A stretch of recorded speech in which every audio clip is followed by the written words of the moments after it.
Chers téléspectateurs, bienvenue à une nouvelle édition de notre programme Midi au Caire.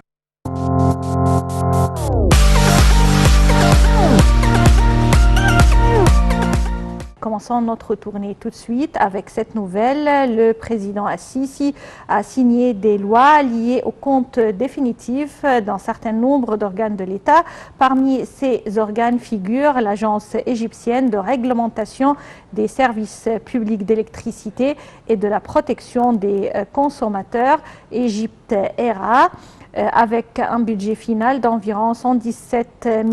730 000 livres égyptiennes, et l'autorité exécutive des centrales hydroélectriques avec un budget qui atteignera 136 896 000 livres égyptiennes. En vertu de ces lois, le compte définitif de l'autorité égyptienne pour les centrales nucléaires atteint 5 365 millions de livres égyptiennes. Et en outre, le compte définitif de l'autorité nationale égyptienne des chemins de fer s'est élevé à 1 809 millions de livres, tandis que celui de l'autorité générale des transports publics a atteint 4 736 millions.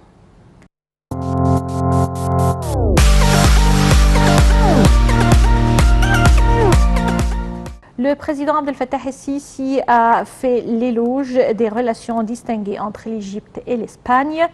et exprimé l'aspiration à la poursuite de la coopération entre les deux pays amis dans les divers domaines. Lors d'un appel téléphonique avec le Premier ministre espagnol Pedro Sánchez, le président el-Sisi a souligné la nécessité de continuer à travailler étroitement pour faire progresser les relations bilatérales, notamment dans les secteurs dont l'Espagne se distingue, tels que les soins de santé, le transport maritime, l'énergie renouvelable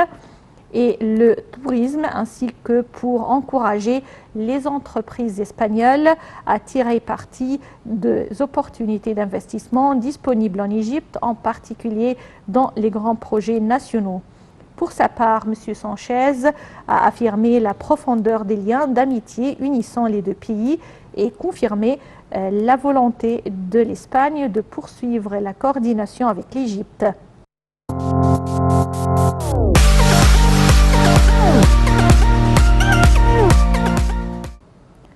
Le président Abdel Fattah el-Sisi s'est réuni aujourd'hui avec le Premier ministre Dr Mostafa Madbouli et le conseiller présidentiel pour les affaires financières, le major général Mohamed Amin. Le porte-parole de la présidence de la République a déclaré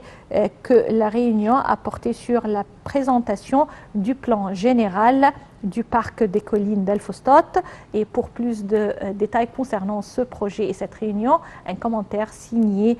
Marwa Arafa et Ayachel. Le président Abdel Fattah el-Sisi s'est réuni avec le Premier ministre Mostafa Madbouli et le conseiller présidentiel pour les affaires financières, le major général Mohamed Amin. Le porte-parole de la présidence de la République a déclaré que la réunion a porté sur la présentation du plan général du parc des collines d'El Fostot. Dans ce contexte, Mostafa Madbouli a passé en revue les détails du projet du parc des collines d'El Fostot, étant le plus grand du genre au Moyen-Orient, qui sera construit sur une superficie de 500 fedans au cœur du Caire historique, entourant le musée de la civilisation, le lac de Ain Sira, le complexe religieux et la mosquée de Amr ibn al-As. Ainsi, le parc s'intègre à la nature civilisée du lieu, conduisant à un changement environnemental et qualitatif en tant que plus grand espace vert au cœur du Caire. Le porte-parole a ajouté que le parc des collines d'El Fostot comprendra un certain nombre d'activités dépendant de la restauration du patrimoine égyptien à travers les diverses époques pharaoniques, coptes, islamiques et modernes, en plus de plusieurs activités culturelles et commerciales, ainsi que des services hôteliers et des théâtres ouverts. Outre une zone d'archéologie et de fouilles, de même une zone des jardins du patrimoine. Au milieu se trouve un grand plateau offrant un paysage unique, permettant la vision des pyramides de Giza, de la citadelle de Salah ad-Din et des minarets du Caire.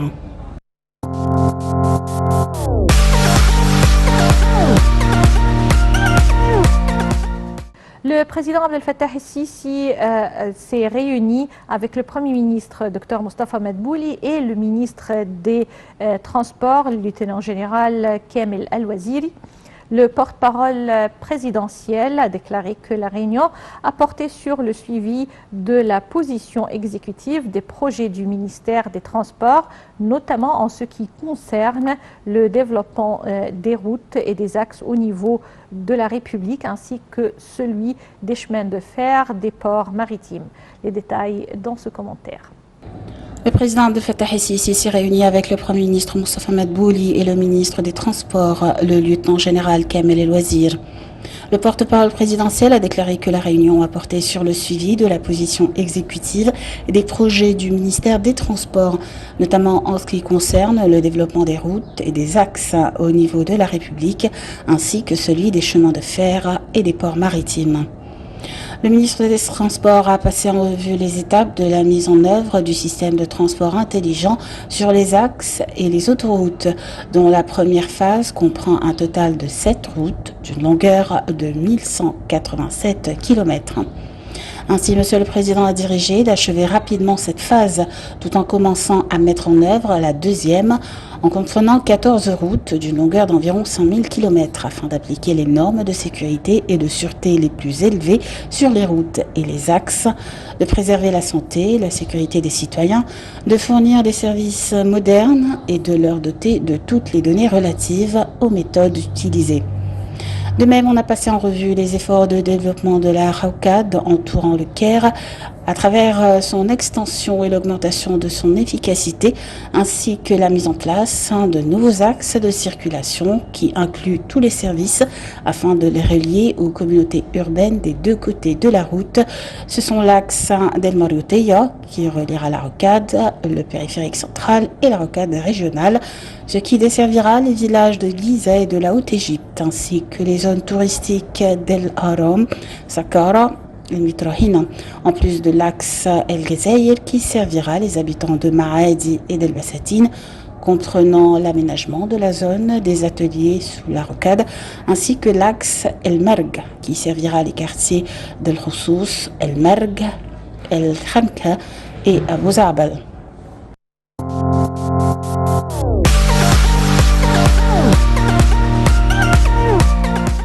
Le Premier ministre Dr Mostafa Madbouli a confirmé que l'Afrique unifiée était et resterait une priorité pour l'Égypte. Et avec l'approche de la conférence des parties sur le climat, la COP prévue à Glasgow, et qu'il était important que le continent noir parle d'une seule voix sur les questions relatives au changement climatique. Dans une allocution prononcée au nom du président Abdel Fattah el-Sisi devant la réunion virtuelle du comité des leaders africains concernés par les changements climatiques, Dr Madbouli a souligné que la réunion se tenait à un moment important vu les préparatifs du continent africain pour la 26e session de la conférence onusienne des parties sur le changement climatique prévue pour novembre prochain à Glasgow, en Écosse. Le Premier ministre a ajouté que selon le rapport avancé par le chef du groupe des négociateurs africains pour le changement climatique, le continent africain a respecté ses engagements internationaux sur le changement climatique en dépit des défis du coronavirus sur le continent.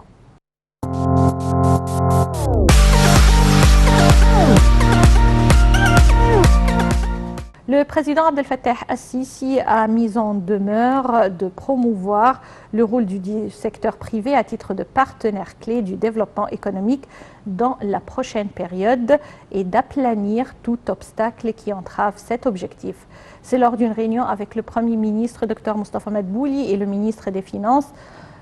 Mohamed Maïd que le chef de l'État a tenu ses propos. La réunion à laquelle étaient également présents deux ministres adjoints des Finances a fait un exposé de l'avancée de projets de développement entrepris au ministère des Finances, selon le porte-parole de la présidence, l'ambassadeur Bassem Radi. Le ministre des Finances a soumis au président de la République les mesures entreprises par les autorités nationales douanières pour écourter le temps de dédouanement des marchandises. La réunion présidentielle a de même fait un tour d'horizon de la situation financière de l'autorité publique de la couverture santé universelle et l'état de préparation pour la prochaine étape d'application de ce projet. Elle a de même examiné les résultats de la dernière révision au niveau des experts effectuée entre le Fonds monétaire international, le FMI, et le gouvernement égyptien.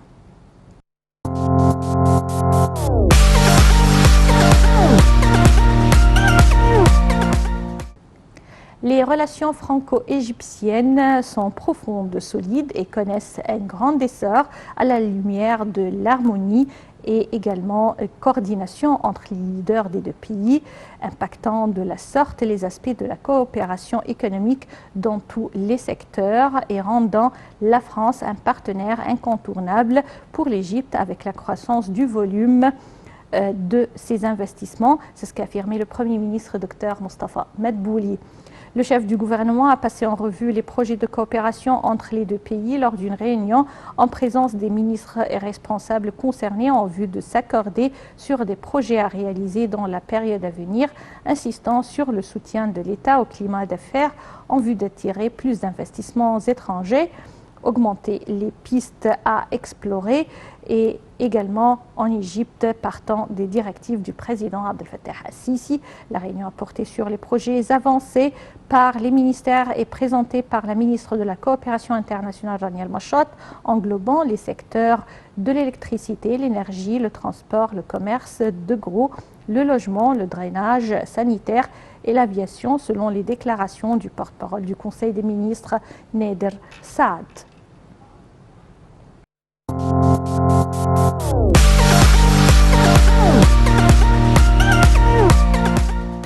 Le Premier ministre Dr Mostafa Madbouli a présidé une réunion pour suivre l'état d'avancement de la mise en œuvre des projets en cours d'exécution dans le gouvernorat d'Alexandrie. Ont pris part à la réunion les ministres de l'électricité et des énergies renouvelables, Mohamed Sheker, du pétrole et des ressources minérales, Tariq Al-Molla, du développement local, Mahmoud Sha'rawi, du logement et des communautés urbaines, Asim Al-Ghazar, des transports Kamel Al-Wazir et le gouverneur d'Alexandrie, Mohamed Sherif. L'objectif de la réunion est de suivre l'état d'avancement de la mise en œuvre des projets de développement et de services à Alexandrie. C'est ce qu'a dit Dr Madbouli, soulignant que cela s'inscrit dans le cadre d'une coordination entre les ministères et les autorités concernées afin de surmonter tous les obstacles auxquels le processus de mise en œuvre peut être confronté.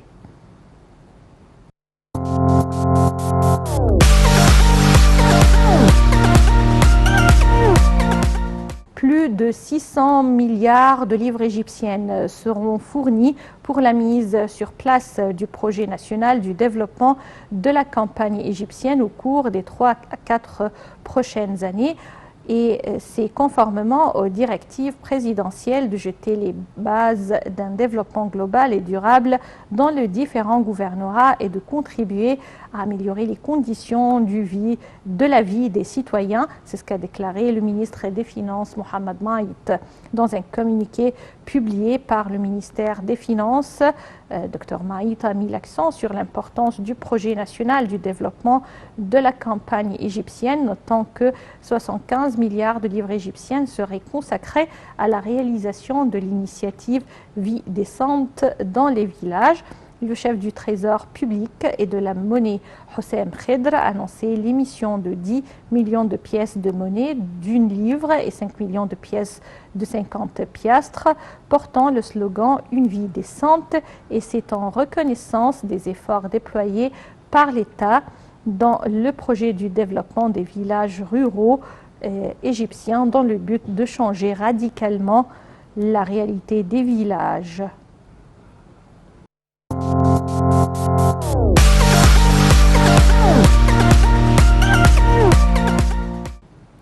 Le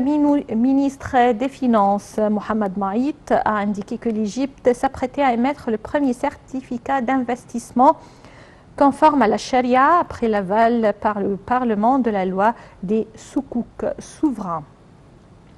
L'émission des dits soukouk, a déclaré le ministre, contribuerait à réaliser les objectifs financiers, économiques et de développement via la diversification des sources du financement du déficit du budget de l'État, l'affectation des sommes nécessaires aux projets d'investissement et c'est en concomitance avec les efforts déployés pour renforcer les dépenses afin d'améliorer la vie des citoyens.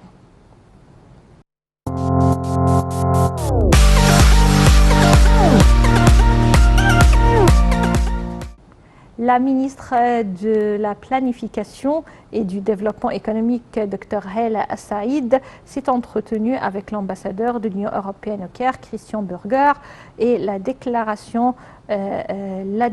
l'accompagnant du renforcement des relations bilatérales,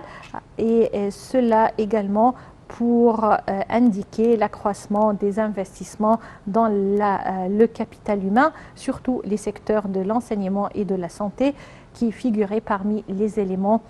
principaux du plan d'investissement de l'exercice courant.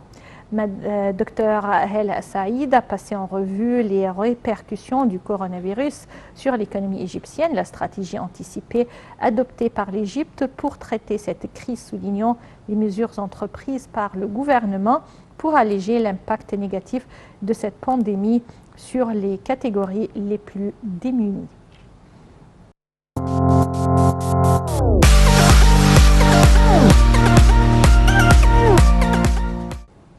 Les ministres de l'enseignement supérieur et de la recherche scientifique Khaled Abdelghaffar et des technologies de l'information et de la communication Amr Talat ont assisté mardi par visioconférence à la signature d'un protocole de coopération entre le ministère de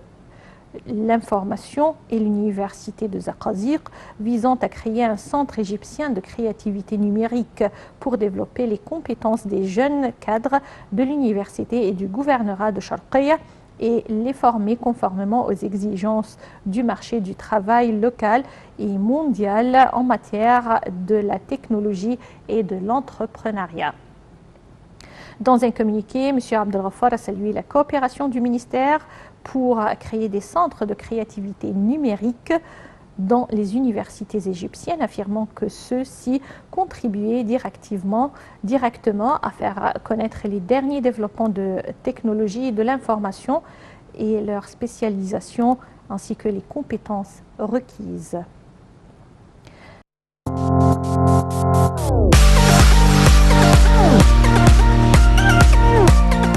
Mesdames, Messieurs, avec cette nouvelle, nous parvenons au terme de notre édition de Midi au Caire. Merci pour votre attention et passez d'excellents moments avec la suite de nos programmes sur NLTV International.